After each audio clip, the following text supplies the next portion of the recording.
200 грамм ұнға 1 шай қасық разрыхительді араластырып қойып қоямыз.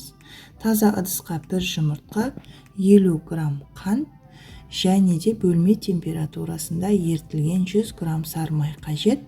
Барлығын әдемілеп араластырамыз.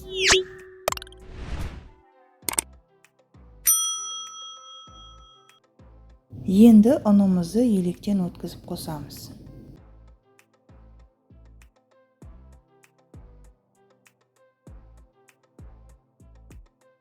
Ұнымызды осылай електен өткізіп, біртіндеп қосып, барлығын илейміз.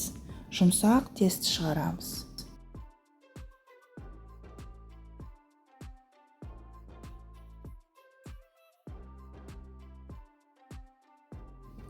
Қамырымыз осындай жұмсақ болу керек. Пергамент қағазына қамырымызды осыны видеодағыдай оқтаумен жайып аламыз.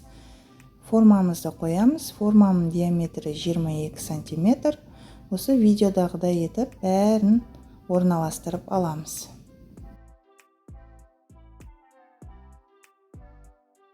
Ары қарай начинкасын дайындаймыз, яғни салмасын. Оған 2 жұмыртқа, 100 грамм сгущенка, 200 грамм сметана, 20%, және 300 грамм қою йогурт қажет, және де 1 ас қасық кукурузный крахмал қажет.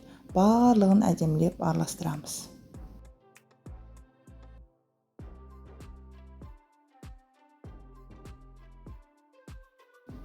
Енді бағанағы дайындап қойған тестіміздің үстіне осы дайын болған начинкамызды құйып, 180 градуста 30-35 минут пісіріп аламыз. Қалауыңызша өйстіп малинамен сәндесеңіз де болады, сәндемесеңіз де болады.